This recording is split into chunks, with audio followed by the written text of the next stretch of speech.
T-Funk television, y'all. Back to another T-Funk TV. Yeah, Sirski, back to another T-Funk TV. The T-Funk gang.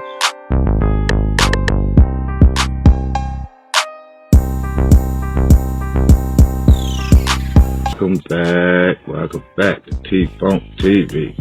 Smoke some, drink some.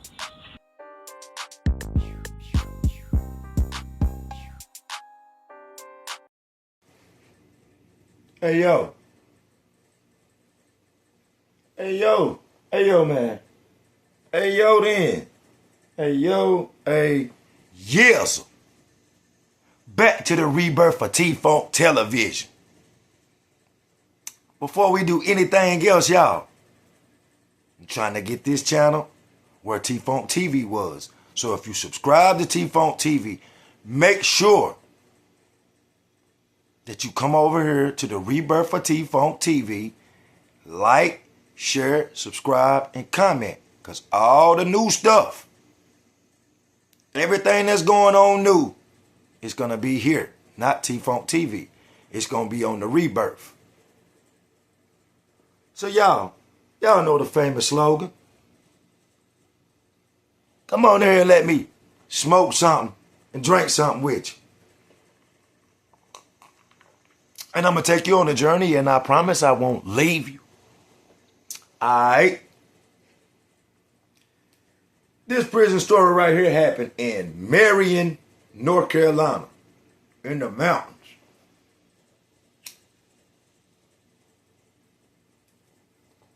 Marion, North Carolina, in the mountains.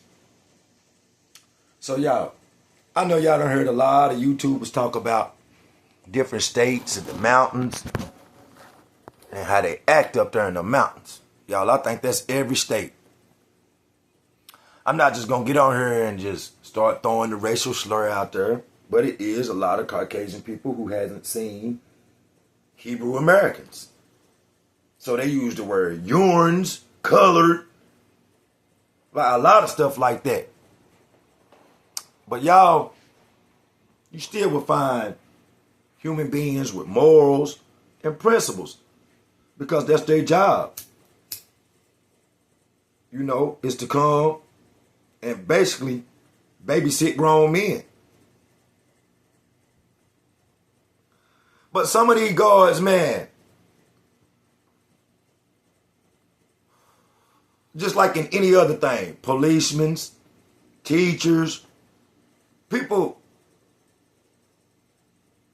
start having power and they let it go to their head, y'all. Authority. Some people are addicted to authority like drugs. So, man, this the time. Y'all, I hardly didn't even do this. Mess with guards, fool with them and stuff. But this the time. Our third shift guard, watchman, babysitter, whatever you want to call it. Man, this old lady, if he had one, wasn't getting him none at home. Or he was a 40-year-old virgin still at home with his mama. But, y'all, it was this dude. I call him Officer Kool-Aid Man. He had to be about 380, almost 400. And if y'all remember the commercial with a big picture of Kool-Aid, the Kool-Aid Man used to come through and bust through the wall. And they say, "Hey, Kool-Aid Man." This is what dude remind you of. When he come in on his shift, that's how he walk, y'all, like he a sumo wrestler. It take him 30 seconds to make a step. Side to side. Boom. Boom. Boom. So,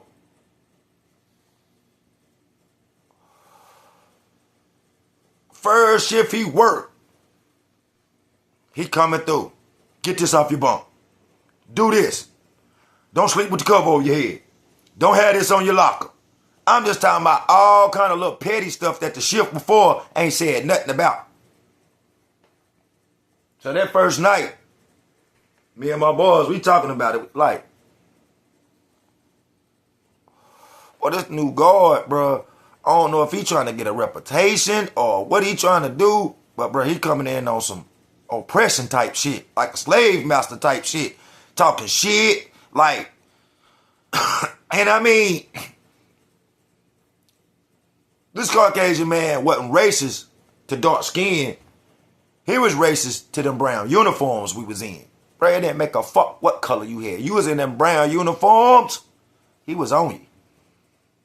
Little petty stuff like your towel hanging on your bed. Come and just jerk it off. I mean, all kind of little petty stuff that other guards ain't saying nothing about. So he come in and give us this hell for about a week. He worked like 3 days, was off 2, he come back. So, I don't bother the guards at all, really. I stay out there, way out of their face. But I was one of the ones, for no reason, that he kept nitpicking about small stuff. So me and my homies, we talking about it, bro. We like, bro, this dude gonna make somebody put their hands on him, bro. But when you in minimum custody, you know, a lot of people on their way going home or ain't got number short time, so a lot of them guards know that, so they come in and throwing their weight around, because in close custody and medium and close, they don't run that mouth as loose, because they know them boys will beat their ass. But in the smallest level and minimum, people turn the cheek a lot, bro, because they threaten to bust you back up if you came in with felony charges, or they be on some petty shit, putting you in the hole to stretch your time and all that. So people who are in green clothes, which is our minimum, because our minimum is green and our medium is brown and our close is brown. So we was in green, minimum. So that's why he was throwing his authority around. He wouldn't have did that at no close custody or no medium count. He'd have been a guard, watched his mouth and everything. Because them folks, that's they, he in there with people that got to live forever in there. And that's their home, and they ain't going for you coming in on your job, making their house and their time hard. They're going to make your job and your time hard. Because they ain't worried about going home. So, the 2 days he was off, well, we had done plotted. I had done got tired of him, y'all. I had done got sick and tired of him in a few days, bro. Already coming in, acting like he the master with the whip on any color. Boom.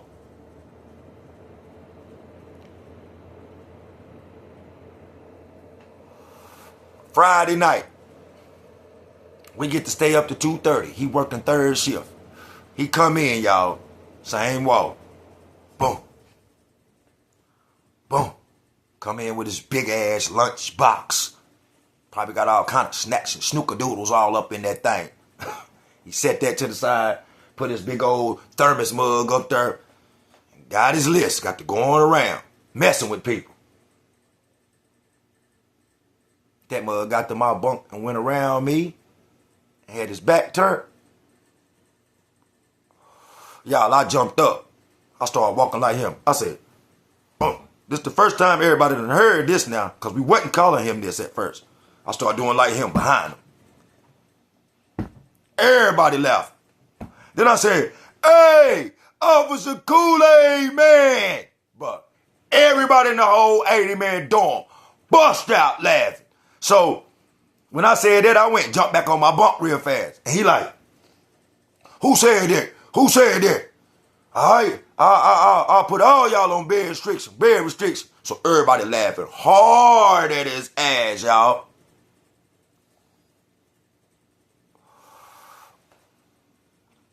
He went home the next morning, emotionally drained, messed up, because everybody, he don't know how to pinpoint no voice. Everybody calling him fat ass, lard ass, funky, stank. I mean, just all kind of fat jokes, bro.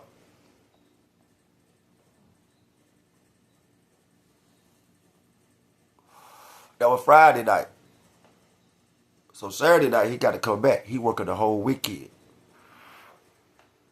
He come in there trying to make it hard on us, y'all. Doing all kind of little petty stuff. After he checked us off and counted, I jumped up and did it again. Hey, I was a Kool-Aid man. Everybody bust out laughing. And prior to me doing that, he swung and saw me going to get back on my bunk. So I'm sitting on my bunk, everybody laughing. And my homeboy, see him with a little notepad up there. And fake asked for like a slip or anything to the nurse or anything just to see what he writing down. So when he get up there, he got my name, my bunk number on there, and a few more people's names and bunk numbers. So after he grabbed the little slip and he come back, he tell me, he like, T-Funk, cuz got your name on there. On a piece of paper he done wrote down and stuff. So y'all know you can get petty charges like disobeying a direct order, not properly making your bed up in the morning. It's all kind of little petty charges that they don't like to write because there's a lot of paperwork for them. And them charges don't amount to you going to the hole. They just going to take little stuff, put you on restriction, phone restriction, canteen restriction, all kind of different little stuff if you catch a bunch of them. So yeah, to save writing up all that paperwork, he put our name down on the list, tried to set us up to do something big to jail all of us. I sat there about 30 minutes, I thought about it. I didn't want to make my homeboy look obvious. And the way this dorm made up, y'all, this was a small prison camp up on the hill. It's set up on the hill, and it's a place right beside it around the fence where free people can pull up right beside this and dump their trash off. Then we had like horseshoe pit at the bottom of this hill. Then you go up the hill and rec building. I mean, small one fence around it. You can jump this fence easy. Rec building, weight pit, child hall, barber, commander's office. That's everything right there where all the officers be at. And then it was like a avenue. The store was right here in its own separate white building. And we had this walkway right here made out of cement. But the child hall walkway, when you come down the steps, leads straight back up in the building. And the building was made like this. When you walk in, you got like 5 phones on there in this hallway. And then you bust to the right, it's a dorm. I mean, it's a dorm. You bust to the left, it's a dorm. Right there, it's a day room, sports TV. And you keep on going straight to the back. And it's a big old area for the movie theater. All right. You got a guard sitting right here. Then if you go past him and go down the steps, this prison was made weird. It's another guard that sit down there, and it's 2 men's cells. Like I said, North Carolina don't really, this is an old prison, and they had switched it from a medium custody to a minimum. So it used to be 2 men's cells down in the bottom. And it was small, and that was about the whole layout of the whole prison right there, y'all. And then behind the watch cabin and all that, we had this big old yard, baseball field, football field, and all that stuff. And that was about the layout of this whole prison. So I go up there, see my name on the list. So I ask him, I'm like, man, what's going on? Why you got my name on this list? You know why.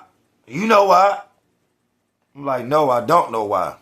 I ain't fought nobody. I ain't stole nothing. I ain't been smoking. I ain't been doing nothing. Why is my name on this list? You the ringleader of having everybody laughing. You the ringleader of this, the ringleader of that. You and such. And I'm going to talk to the sergeant before I leave here. So, y'all. He talked to the sergeant that next morning. We get called to the office. Every last one of us, one by one. They put us on special duty, made us pick up cigarette butts, all kind of stuff. Like, he just punished us after he talked to us and told us to calm down. Don't be horseplaying and stuff like that. So it's Sunday night. Everybody got to go to work Monday. We can't stay up to 2 o'clock. So when he come in that night, y'all, I didn't care, bro. I ain't even care because I was even madder by what he went and did because that was petty. He come in, he do his count, I jump up, I do it again. Hey, Kool-Aid man, everybody busts out laughing. Fuck, I don't even run to get on my bed no more. I walk and get up there. He turn around, Bennett, I'm like, nah, bro, because you wrong, bro. You wrong. You wrong. You wrong.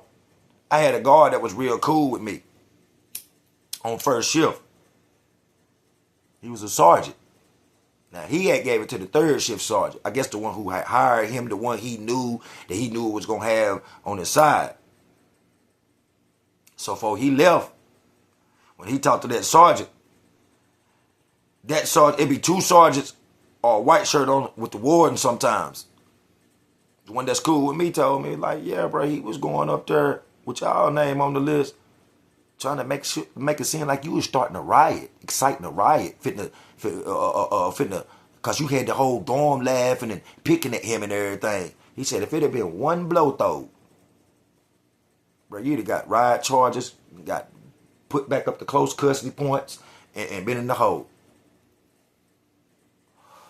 I'm like, what? I like, bro, all we would do was picking at this dude. And I even got up and showed him an example. He started laughing. I was like, bro, because he was coming in being tough on us, bro. We in minimum custody. You ain't got to do all that here. You just come in and sit and do your job and let somebody start fighting and some shit like that breaking out. Or you see somebody do something because, man, it might have been 140 men at this whole prison camp.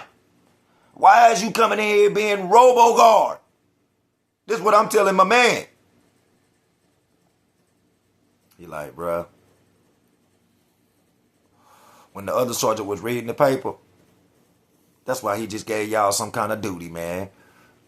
Just to make it look like he did something. He was like, bruh, we started laughing after this. We seen he was trying to get y'all, bruh. We seen he was trying to get y'all.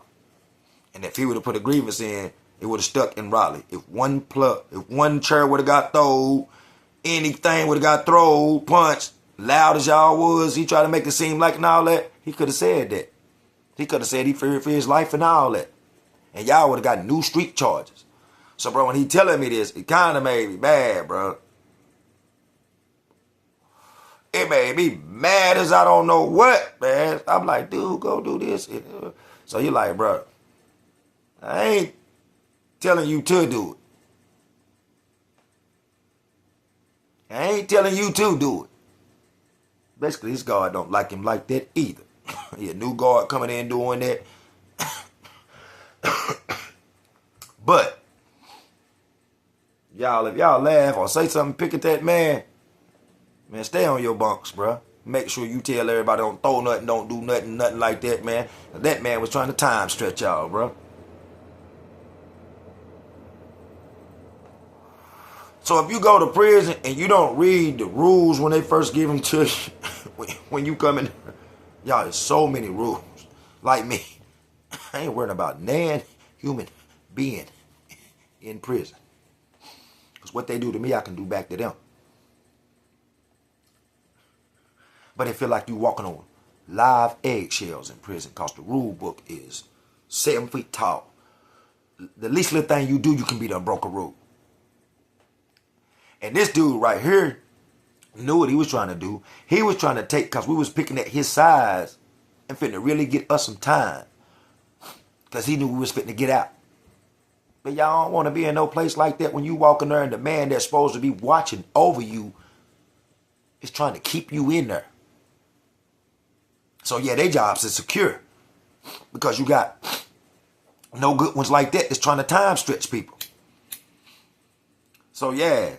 After that night, he came in, I did that shit to him. He tried to talk to him like, oh, you just ain't gonna listen. You just ain't gonna listen. All right. He was talking junk. Man, I went in on his ass.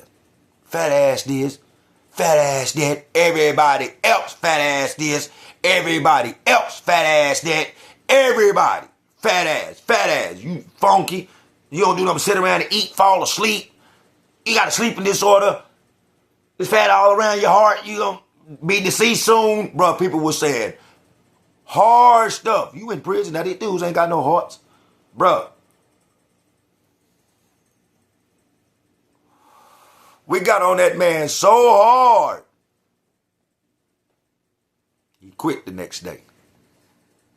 He lasted 2 weeks almost, y'all. He quit. See, you come in there and make our job, our house hard. Where we got to live at, you make where we stay at hard, we're going to make your job hard. I'm talking about everybody. On his mama. You had to get that from your fat ass mom and daddy. Boy, you got cellulite. Bro, we saying all kind of stuff to this guy, bro. I'm talking about, you can tell he done been joked on, I was a fat kid and everybody done picked at him for years. And he just had to get some kind of job for some authority to try to belittle somebody else. And that's what he was doing. So I didn't feel sorry for him at all. Bro, we went in. I just don't know that God. I knew him real for a long time. For a long time. And we was cool as I don't know what. That's why he gave us the guidelines of what not to do. So when he told me that Saturday, that's why I went in on him Sunday. I knew as long as I didn't do this and didn't do that, he couldn't do nothing but write me up for, verbally talking back or something like that, or picking at him or something like that. But so how you gonna write up everybody?